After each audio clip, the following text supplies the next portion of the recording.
For many living in today's rapidly growing African cities, urban life unfolds in poorer informal settlements amid a frenzy of ad hoc, densely packed dwellings. Here, the lack of sanitation, access to water, and secure tenure are everyday challenges. Today, about 59% of the urban population in sub-Saharan Africa lives in peri-urban settlements, expected to grow threefold by 2050. Often, these communities develop around hazardous riparian zones, prone to flooding, heat stress, and drought. Yet, nature-based solutions can provide opportunities for communities to mitigate and adapt to climate impacts. For example, revegetating slopes along rivers can reduce erosion, filter water, and reduce downstream pollution. What is more, residents greatly value access to green and blue space that provides shade, regulate temperature, and offer meeting and recreation space. Unfortunately, the reality is that many settlements on city outskirts are degrading natural infrastructure. The question remains, how can the informal and formal elements of emerging cities work together and in conjunction with nature to plan for more sustainable, inclusive, and prosperous urban futures? Participatory scenario planning is an incredibly powerful tool for exploring plausible, diverse transformative futures and, in turn, shape them. Using a creative and structured approach, scenarios help actors to examine issues that really matter to them. Employing this tool, scenarios were developed for Namibia, the driest country south of the Sahara. Here, we present 4 scenarios that reflect a process involving 400 participants held in 2019 to 2020 as part of a project called Urban Ecolution. The aim is to assist municipalities, urban planners, and shack dweller federations to form a shared understanding of key factors critical for ensuring long-term urban resilience, and explore how adaptive development pathways and green infrastructure contribute to commitments made under the Paris Climate Agreement, Sustainable Development Goals, and the African Union's Agenda 2063. Nevertheless, scenarios are not predictions, and other futures may be possible.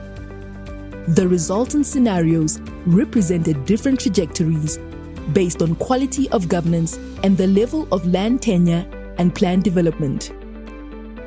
Let's hear more about these scenarios and explore what may happen in the future. Shila Nawa, The Good Life. This story embodies the idea of strong and steady progress. Here, leaders skillfully operate together alongside civil society to transform challenges into opportunities. Critically, a thriving economy and infrastructure development works in harmony with nature. It is 2021. Namibia has had a long and unexpected drought. Rivers have dried up and thousands of livestock have perished. People are forced to migrate to informal settlements to supplement losses. They contribute to the economy and send back remittances to rural villages in the north. Communities and local authorities are invested in each other's future. By 2030, 9 years after the introduction of the Integrated Climate Change Strategy and Action Plan, the city of Windhoek has learned from past experiences of climate shocks, implementing a green circular economy approach. Water supply, demand and management, and sanitation is subsidized and more integrated across sectors. Private investment has improved waste management using recycling, stormwater drainage, rainwater, and reclaimed irrigation water from Goringad Dam. Water disease like cholera have been eradicated. Environmental and social sustainability is reflected in school curricula, catalyzing greater social cohesion, community spirit, and civic duty. It is 2063. Against the backdrop of rising temperatures and evapotranspiration, Namibia has become a mainly urban society with an inclusive, democratic, and accountable government. Tourism revenues are directed towards community conservation and rural economic diversification. Policies reduce historical and racial inequalities.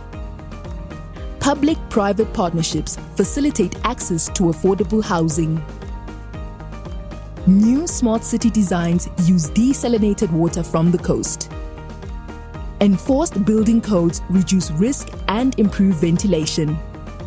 Communal ownership of land and scaled-up security of riverbanks transform multifunctional, connected ecological infrastructure used for exercise and recreation.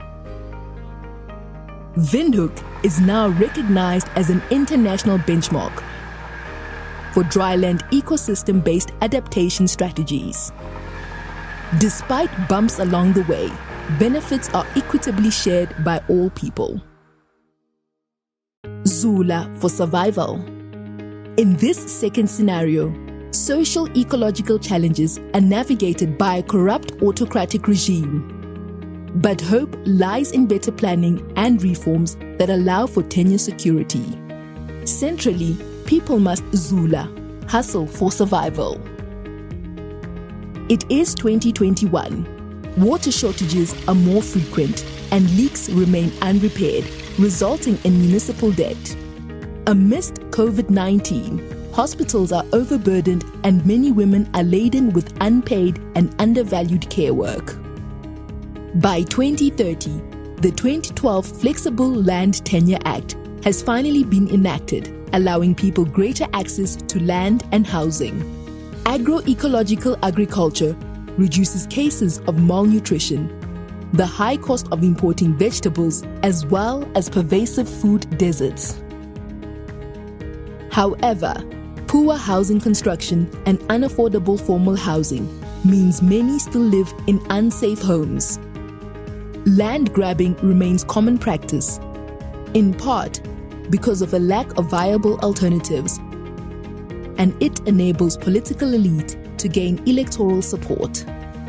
The pace of informal growth has slowed, with Windhoek becoming less attractive compared to more affordable cities in the north, where sustainable development strategies are adopted. By 2063, growing land competition means needs of poorer communities are deprioritized. High-rise developments are common, encroaching into green spaces. With the temperature rise of 2 degrees since pre-industrial levels and a lack of access to electricity mean unbearable living conditions. In the absence of effective government machinery, everything is dealt with on an emergency basis. Long-term water mismanagement and aquifer depletion become a crisis. Young people feel frustrated that their leaders are out of touch and mobilize for change. Survival of the fittest. The country is governed by an autocratic regime with inept populist leaders that mismanage resources. Citizens are dispirited. Infrastructure is overburdened.